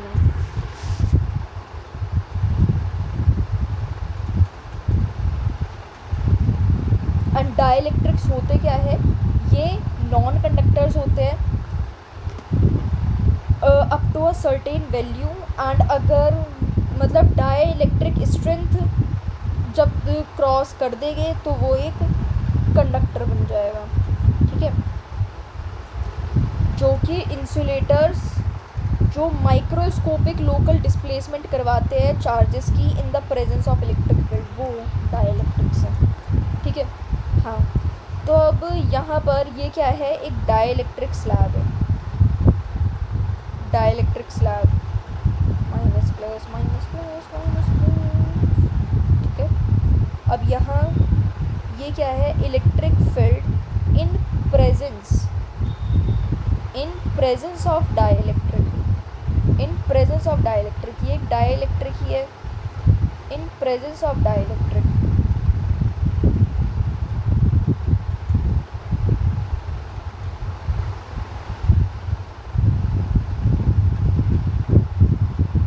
Now electric field in absence of dielectric, electric field absence of dielectric में क्या होगा, ई नॉट था, that is V naught by D sigma upon epsilon naught Q by A epsilon naught, Q by A epsilon naught. In the presence of dielectric E naught minus E I, मतलब sigma minus sigma I Q minus Q I upon epsilon naught. Capacitance absence of dielectric में C naught is equal to Q by V naught, presence of dielectric में Q minus Q initial by V. The dielectric constant और relative permittivity के, वो किसके equal है, ई not upon ए, मतलब ई naught क्या था, एब्सेंस ऑफ डाइलेक्ट्रिक में, एंड ये प्रेजेंस ऑफ डाइलेक्ट्रिक में, V naught by V C upon C naught. तो ये कितना आ गया हमारा, इसके इक्वल आ गया, ठीक है। ये क्या है, ये होता है हमारा dielectric constant, K is equal to Q upon Q minus QI, and then here you go with all the formulas. If capacitor is partially filled with dielectric, अगर जो हमारा कैपेसिटर है वो पार्शली फिल्ड है डाइलेक्ट्रिक से, then क्या होगा, partially field है, पूरा फिल्ड नहीं है, ई नॉट यहाँ ई आर है, सो ई किसके इक्वल होगा, E naught by E R K. So V is equal to E naught D minus T plus E T, V is equal to E naught D minus T plus E T.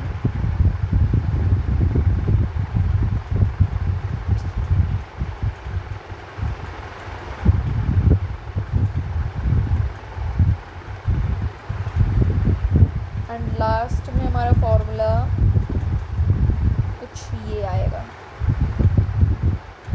A epsilon naught D minus T upon 1 minus 1 upon epsilon not.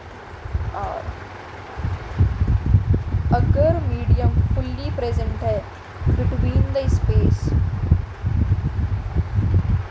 Then T is equal to T, then C medium का क्या आ गया है, ए epsilon naught E R by T. If capacitor is partially filled by a conducting slab of thickness partially filled है, तो C is equal to A epsilon naught D minus T, but हमने जो common formula निकाला था V is equal to A epsilon naught D minus T 1 minus 1 upon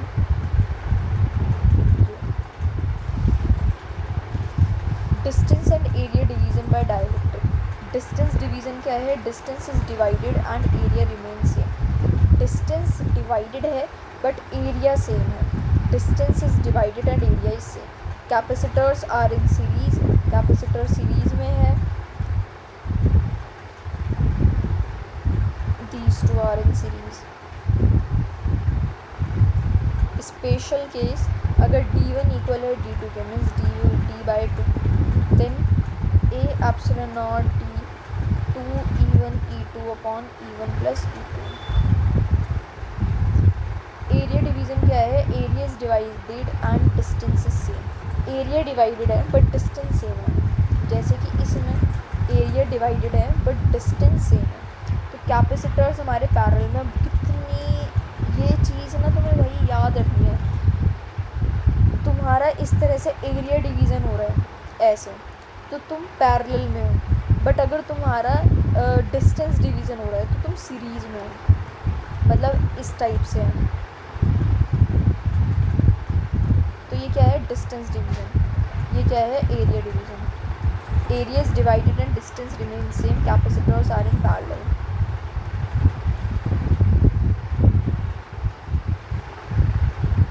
epsilon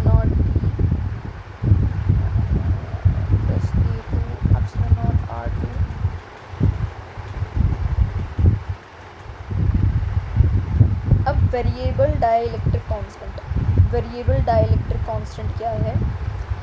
if the dielectric constant is variable then equivalent capacitance can be obtained by selecting an element as per the given condition and then integrating.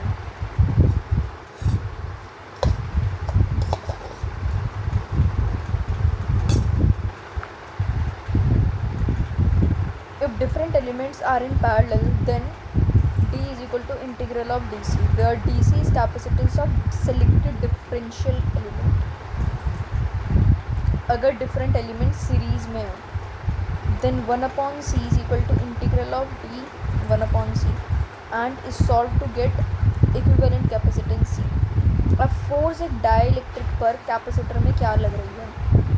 Consider a differential displacement dx of the dielectric as shown in figure, always keeping the net force on it 0 so that the dielectric moves slowly without acceleration. Then work done by electrostatic plus work done by force is equal to 0.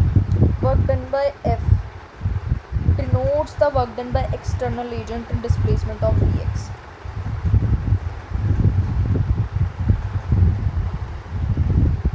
This is also true for the force between the plates of the capacitor. If the capacitor has battery connected to it, then as the PD across the plates is maintained constant, P is equal to Q by C, and then this would be force is equal to half V square dc by dx. अब charging and discharging of a capacitor. Charging. When a capacitor, resistance, battery and key is connected in series and a key is closed, then अगर capacitor, resistance, battery and key series में connected है and key is closed, then क्या होगा?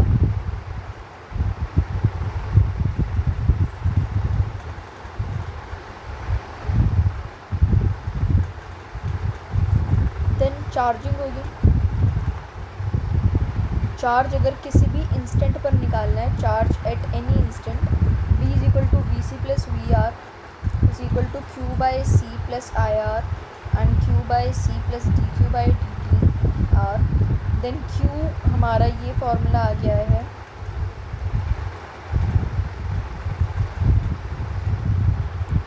Q is equal to Q naught 1 minus E की power minus T upon R C. And जो ये t है, t is equal to tau which is equal to R C time constant. q is equal to Q naught 1 upon 1 minus E की power minus 1 and that is 0.632 Q naught. So in charging, charge increases to 63.2% of charge in the time equal to tau. Charge जब हम करते हैं तो charge increase करता है 63.2% of charge in the time equal to tau. Current किसी भी instant पर अगर हम निकालना चाहें, so that would be I naught E की power minus T by R C. ये है करंट. अगर मुझे चार्ज निकालना है, so that would be Q naught into 1 minus E की power minus T upon R C. Potential किसी भी इंस्टेंट पर हम ऐसे निकाल सकते हैं. अब discharging. When a charged capacitor, resistance and keys is connected in series and key is closed. अगर charged capacitor है, resistance and key connected है series में and key closed है, then energy stored in capacitor is used to circulate current in the circuit.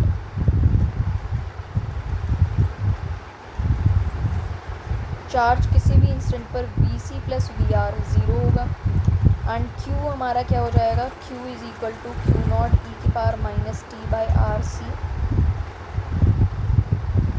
And यहाँ पर अगर T हमारा tau के इक्वल है, मतलब आर सी के ही इक्वल है, तो इन डिस्चार्जिंग चार्ज डिक्रीज़ कितना करेगा, 36.8% of the initial charge in time equal to tau. Current किसी भी इंस्टेंट पर I is equal to D Q by D T minus I naught E की power minus T by R C. Charge कितना होगा, Q naught minus T by R C. V कितना कितना होगा, V0 e⁻t/RC। सो ये पूरा हमने इलेक्ट्रोस्टैटिक्स मतलब क्लास 12th के फिज़िक्स के पहले 2 चैप्टर का 1 घंटा 40 मिनट में पूरा कंप्लीट कर